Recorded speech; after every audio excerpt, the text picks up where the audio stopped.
आज हम Cozi code की एक ऐसी घटना पर बात कर रहे हैं जिसने पूरे केरल और सच कहूं तो पूरे देश में एक बहुत ही बेचैन करने वाली बहस छेड़ दी है। बिल्कुल। ये कहानी एक वायरल वीडियो की है, एक आरोप की और एक मौत की। और इन सब के केंद्र में है सोशल मीडिया की वो अदालत जो इतनी तेजी से फैसला सुनाती है कि सच और झूठ के बीच की लकीर ही मिट जाती है। बिल्कुल सही कहा। ये कहानी 42 साल के यू दीपक की है, जिनकी जान चली गई, लेकिन उनकी मौत मतलब कोई आम घटना नहीं है। इसके पीछे की जो वजह है, उन्होंने पुलिस को एक महिला के खिलाफ आत्महत्या के लिए उकसाने जैसा गंभीर मामला दर्ज करने पर मजबूर कर दिया है। और ये सब शुरू हुआ एक बस के सफर से। तो चलिए आज इसी उलझे हुए मामले की परतों को खोलते हैं। हमारे पास जो भी जानकारी है उसके आधार पर हम ये समझने की कोशिश करेंगे कि उस दिन असल में हुआ क्या था, दोनों पक्षों की कहानियां क्या हैं, और सबसे जरूरी सवाल, ऑनलाइन न्याय की ये जो होड़ है ये हमें एक समाज के तौर पर कहाँ ले जा रही है। तो कहानी को शुरू से समझते हैं। ये घटना किसके साथ हुई और कैसे हुई? हाँ, ये मामला कोझिकोड के गोविंदपुरम में रहने वाले 42 इयर्स के यू दीपक का है। वो एक टेक्सटाइल कंपनी में सेल्स रिप्रेजेंटेटिव थे। और 18 जनवरी को अपने 42वें जन्मदिन के ठीक अगले दिन उनके माता पिता ने उन्हें अपने कमरे में लटकावा पाया। ओ, जन्मदिन के ठीक अगले दिन? हाँ, सुबह जब उन्हें जगाने गए तो दरवाजा नहीं खुला, और बाद में जब दरवाजा तोड़ा गया तब तक उनकी मौत हो चुकी थी। ये तो और भी ज्यादा दुखद है। लेकिन उनकी मौत से ठीक पहले ऐसा क्या हुआ था जो मामला यहाँ तक पहुँच गया? उनकी मौत से सिर्फ 2 दिन पहले, मतलब 16 जनवरी को, शिमजिथा मुस्तफा नाम की एक 35 साल की महिला ने फेसबुक पर एक वीडियो पोस्ट किया। एक वीडियो? हाँ, एक बस के अंदर का वीडियो था। शिमजिथा का आरोप था कि पयानूर से पास के बस स्टैंड तक की एक छोटी सी यात्रा के दौरान दीपक ने जानबूझकर अपनी कोहनी से उनके स्तन को छुआ। और उन्होंने इसका वीडियो बना लिया? बिल्कुल। उन्होंने सबूत के तौर पर दीपक का वीडियो बनाकर पोस्ट कर दिया। और सोशल मीडिया पे तो ऐसी चीजें आग की तरह फैलती। बिल्कुल। हाँ, बिल्कुल। वो वीडियो मतलब लगभग तुरंत वायरल हो गया। कुछ ही घंटों में 20 लाख से ज्यादा व्यूज थे उस पर, हजारों कमेंट्स, हजारों शेयर। और लोगों ने फैसला सुनाना शुरू कर दिया होगा। हाँ, बिना कुछ जाने समझे दीपक को दोषी ठहराया जाने लगा। एक तरह का ऑनलाइन ट्रायल शुरू हो गया। और इस वीडियो के वायरल होने के ठीक 2 दिन बाद दीपक ने अपनी जान दे दी। सिर्फ 48 घंटों के अंदर? हाँ, 48 घंटों में एक वीडियो ने एक इंसान की दुनिया पूरी तरह से तबाह कर दी। ये बहुत बहुत ही भयानक है। एक तरफ एक महिला का इतना गंभीर आरोप है और दूसरी तरफ एक व्यक्ति की मौत। जाहिर है कहानी में और भी बहुत कुछ होगा। दीपक का परिवार इस बारे में क्या कहता है? और यहीं से ये मामला और भी ज्यादा जटिल हो जाता है। दीपक का परिवार वो एक बिल्कुल अलग कहानी बता रहा है। अच्छा। उनकी माँ के कन्यका ने पुलिस में शिकायत दर्ज कराई है। उनका कहना है कि उनका बेटा इस सार्वजनिक अपमान से पूरी तरह टूट चुका था। उसने अपनी माँ से कहा था, अब जीने का कोई मतलब नहीं है। तो मतलब परिवार का ये मानना है कि ये सब जानबूझकर किया गया। बिल्कुल। उनका सीधा आरोप है कि ये सब झूठा था। हाँ। परिवार का कहना है कि शिमजिथा ने ऑनलाइन प्रसिद्धि और फॉलोअर्स पाने के लिए दीपक की इज्जत उछाली। प्रसिद्धि पाने के लिए? हाँ, उनके मुताबिक दीपक ने अपनी पूरी जिंदगी में कभी किसी विवाद में नहीं पड़े थे, और उन्होंने इन आरोपों को पूरी तरह से नकारा था।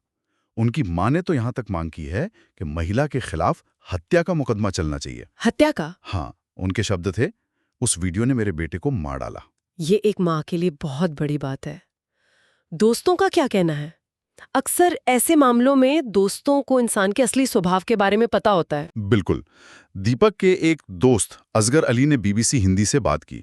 उन्होंने कहा कि दीपक इतने सभ्य और शांत स्वभाव के थे कि वो किसी को, खासकर किसी महिला को चोट पहुंचाने के बारे में सोच भी नहीं सकते थे। तो परिवार और दोस्त सब यही कह रहे हैं कि वो सार्वजनिक शर्मिंदगी बर्दाश्त नहीं कर पाए। हाँ, बिल्कुल।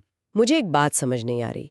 एक तरफ इतना संगीन आरोप है और दूसरी तरफ परिवार का दावा है कि ये सब पब्लिसिटी के लिए किया गया। ये दोनों कहानियां एक साथ कैसे सच हो सकती हैं? बिल्कुल, कुछ तो है जो मेल नहीं खा रहा है। तो फिर महिला का पक्ष क्या है? उन्होंने ऐसा क्यों किया? ये एक बहुत ही जरूरी सवाल है। अपनी गिरफ्तारी से पहले शिमजिथा मुस्तफा ने एक और वीडियो अपलोड किया था। एक और वीडियो? हाँ, जिसमें उन्होंने अपने ऊपर लगे आरोपों का जवाब दिया। उन्होंने प्रसिद्धि पाने की बात से साफ इनकार किया। तो फिर उन्होंने वीडियो पोस्ट करने की वजह क्या बताई? अगर मकसद फेमस होना नहीं था तो फिर क्या था? उनका कहना था कि उन्होंने ये वीडियो किसी निजी फायदे के लिए नहीं, बल्कि एक गंभीर सामाजिक और मानसिक मुद्दे को उजागर करने के लिए पोस्ट किया था। एक सामाजिक मुद्दे को? हाँ। हाँ। उन्होंने अपने आरोपों को दोहराते हुए कहा कि दीपक ने यौन सीमा पार की थी और जो कुछ हुआ वो ना तो कोई दुर्घटना थी और ना ही कोई गलतफहमी। उन्होंने एक और दिलचस्प बात कही कि जब उन्होंने वीडियो बनाना शुरू किया तो दीपक ने उन्हें देख लिया था और उसके बाद वो एकदम स्थिर खड़ा हो गया। ये एक दिलचस्प मोड़ है। मतलब वो कहती हैं कि ये प्रसिद्धि के लिए नहीं था, बल्कि एक सामाजिक मुद्दे को उठाने के लिए था। लेकिन क्या ये दलील घटना के बाद, खासकर दीपक की मौत के बाद, एक तरह का बचाव या डैमेज कंट्रोल नहीं लगती? ये एक बहुत ही जायज सवाल है और इसी पर पूरी बहस छिड़ी हुई है। उनके जो समर्थक हैं वो कहेंगे कि वो अपनी मंशा साफ कर रही थी। क्योंकि अक्सर महिलाओं को ऐसी घटनाओं का सामना करना पड़ता है। बिल्कुल। और उनकी सुनवाई नहीं होती। वहीं जो आलोचक है वो इसे एक सोची समझी रणनीति के तौर पर देखेंगे ताकि उन पर लग रहे आरोपों का जवाब दिया जा सके। तो परिवार की शिकायत के बाद पुलिस पर दबाव तो बढ़ गया होगा। जाहिर है अब ये सिर्फ एक अप्राकृतिक मौत का मामला नहीं रह गया था। बिल्कुल। शुरू में पुलिस ने अप्राकृतिक मौत का मामला दर्ज किया था, जो ऐसे मामलों में एक स्टैंडर्ड प्रक्रिया होती है। लेकिन जैसे ही सोशल मीडिया पर हंगामा बढ़ा और परिवार ने सीधे सीधे उकसाने का आरोप लगाया, जांच का दायरा बढ़ा दिया गया। और पुलिस ने क्या एक्शन लिया? पुलिस ने शिमजित्था के खिलाफ एक बहुत गंभीर मामला दर्ज किया है, गैर जमानती आत्महत्या के लिए उकसाने का। गैर जमानती, इसका हमारे श्रोताओं के लिए क्या मतलब है?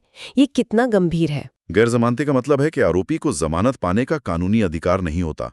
ये पूरी तरह से जज के विवेक पर निर्भर करता है। अच्छा। पुलिस ऐसे अपराधों के लिए ये धारा लगाती है जिन्हें वो बहुत गंभीर मानती है।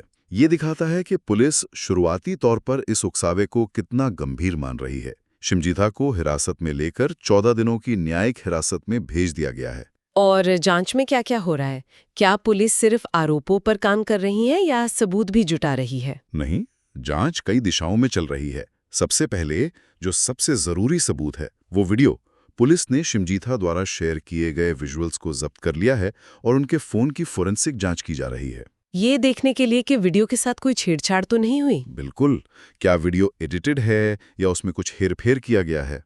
दूसरा, पुलिस उस बस के सहयात्रियों और ड्राइवर कंडक्टर के बयान दर्ज कर रही है ताकि उस दिन की एक निष्पक्ष तस्वीर सामने आ सके। मतलब गवाहों को ढूंढा जा रहा है। और ऐसा लगता है कि इस मामले ने बड़े अधिकारियों का भी ध्यान खींचा है। हाँ, और ये इस मामले की गंभीरता को और बढ़ा देता है। राज्य मानवाधिकार आयोग यानी SHRC ने इस मामले का स्वतः संज्ञान लिया है। स्वतः संज्ञान, इसका क्या मतलब है? मतलब आयोग ने किसी की शिकायत का इंतजार नहीं किया? बिल्कुल सही। जब कोई मामला इतना सार्वजनिक और गंभीर हो जाता है कि उससे मानवाधिकारों के उल्लंघन का सवाल खड़ा हो, तो SHRC जैसी संस्थाएं खुद ही एक्शन ले सकती हैं। अच्छा। उन्हें किसी औपचारिक शिकायत की जरूरत नहीं होती। आयोग ने जो नॉर्थ जोन के DIG हैं, उन्हें 1 हफ्ते के अंदर जांच रिपोर्ट सौंपने का निर्देश दिया है। इससे पता चलता है कि प्रशासन इस मामले को सिर्फ एक आत्महत्या के केस की तरह नहीं, बल्कि एक बड़े सामाजिक मुद्दे के तौर पे देख रहा है। हाँ, और पुलिस एक और बहुत जरूरी सवाल की जांच कर रही है ना। हाँ। कि आखिर पुलिस के पास जाने के बजाय सीधे सोशल मीडिया पर क्यों जाया गया। हाँ। और ये सवाल इस पूरी बहस के केंद्र में है। पुलिस ये समझने की कोशिश कर रही है कि अगर कोई अपराध हुआ था तो उसकी औपचारिक शिकायत दर्ज क्यों नहीं कराई गई और सीधे जनता की अदालत में फैसला क्यों सुना दिया गया। और इसी वजह से समाज भी मतलब 2 हिस्सों में बंटा दिख रहा है। बिल्कुल। ये घटना अब सिर्फ एक कानूनी मामला नहीं रही, बल्कि एक तीखी सामाजिक बहस बन गई है। एक तरफ कई लोग, खासकर महिलाएं, शिमजित्था का समर्थन कर रही हैं। उनका कहना है कि सार्वजनिक परिवहन में यौन उत्पीड़न इतना आम है और उस पर कोई कार्रवाई नहीं होती कि अपनी बात रखने और सबूत इकट्ठा करने का यही एक तरीका बचा है। हाँ, सोशल मीडिया पर ऐसी बातें देखने को मिल भी रही हैं। जैसे X पर एक यूजर ने लिखा कि महिलाओं के स्तनों पर कोहनी मारना विकृत मानसिकता वाले लोगों की एक पुरानी रणनीति है। सही कहा। उनका मानना था कि शिमजित्था को पूरा अधिकार था कि जिसे वो यौन हमला मानती थी उसे रिकॉर्ड करें। कई महिलाओं ने इस घटना के बाद अपने खुद के अनुभव भी साझा किए हैं। उनका तर्क यह है कि अगर वो पुलिस के पास जाती तो उनसे सबूत मांगा जाता, जो भीड़-भाड़ वाली बस में देना लगभग नामुमकिन है। इसलिए उनके लिए ये वीडियो बनाना खुद को सही साबित करने का एक जरूरी कदम था। वो इसे एक महिला की आवाज उठाने की कोशिश के तौर पर देख रही हैं। लेकिन सिक्के का दूसरा पहलू भी है जो उतना ही मजबूत है। हाँ, और ये पहलू भी बहुत बड़ा है। एक बहुत बड़ा वर्ग इसे सोशल मीडिया ट्रायल कहकर इसकी निंदा कर रहा है। इनका तर्क है कि वीडियो से ये निर्णायक रूप से साबित नहीं होता कि जो हुआ वो जानबूझकर किया गया यौन उत्पीड़न था या भीड़ में गलती से हुआ। उनका कहना है कि दीपक की जान किसी अपराध की वजह से नहीं, बल्कि सार्वजनिक शर्म और बदनामी सहन न कर पाने के कारण गई। इसी पक्ष के एक और यूजर ने लिखा कि सोशल मीडिया ट्रायल ने एक युवक की जान ले ली। उनका तर्क था कि किसी को भी दोषी साबित होने तक निर्दोष माना जाना चाहिए। लेकिन सोशल मीडिया की अदालत ये सिद्धांत नहीं मानती। वहां आरोप लगते ही आप दोषी करार दिए जाते हैं। बिल्कुल, और यही इस बहस का सबसे खतरनाक पहलू है। इनोसेंट अंटिल प्रूवन गिल्टी, यानी दोषी साबित होने तक निर्दोष, ये हमारे न्याय सिस्टम का आधार है। लेकिन ऑनलाइन दुनिया का सिद्धांत तो एक्यूज्ड इज ऑलवेज गिल्टी, यानी आरोपी ही दोषी है लगता है। इस मामले में आरोपी सजा बन गया, और वो भी मौत की सजा। बिल्कुल, और सजा भी ऐसी जिसकी कोई अपील नहीं है। एक बार जब किसी की प्रतिष्ठा ऑनलाइन खत्म हो जाती है तो उसे वापस पाना लगभग नामुमकिन है, भले ही बाद में वो कानूनी तौर पर निर्दोष साबित हो जाए। ये दिखाता है कि ऑनलाइन ट्रायल के परिणाम कितने विनाशकारी हो सकते हैं, जहां एक आरोप कुछ ही घंटों में किसी की प्रतिष्ठा और यहां तक कि उसकी जिंदगी को भी खत्म कर सकता है। तो इस पूरी चर्चा को समेटें तो हम कहाँ पहुंचते हैं? कोझीकोड की यह घटना एक बहुत ही जटिल और दुखद कहानी है। इसमें कोई आसान जवाब नहीं है, कोई सीधा विलेन या हीरो नहीं है। बिल्कुल नहीं। एक तरफ सार्वजनिक जगहों जैसे कि भीड़-भाड़ वाली बसों में महिलाओं की सुरक्षा का एक गंभीर और वास्तविक मुद्दा है। हम इससे मुंह नहीं मोड़ सकते। महिलाओं का ये डर असली है कि उनकी सुनवाई नहीं होगी और उन्हें ही गलत ठहरा दिया जाएगा।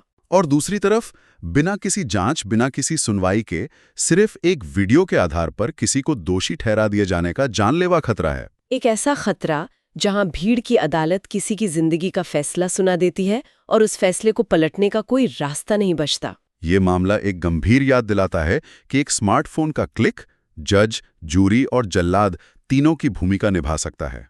देखिए, जब कोई आरोप लगता है तो एक कानूनी प्रक्रिया होती है। पुलिस जांच करती है, सबूत पेश किए जाते हैं, गवाहों से पूछताछ होती है और फिर अदालत सालों तक सुनवाई के बाद फैसला करती है। सोशल मीडिया इस पूरी प्रक्रिया को बाईपास कर देता है। तो आखिर में हम इस सवाल पर आकर रुक जाते हैं। हम जानते हैं कि हमारा जस्टिस सिस्टम धीमा है और कई बार पीड़ितों को इंसाफ नहीं मिलता।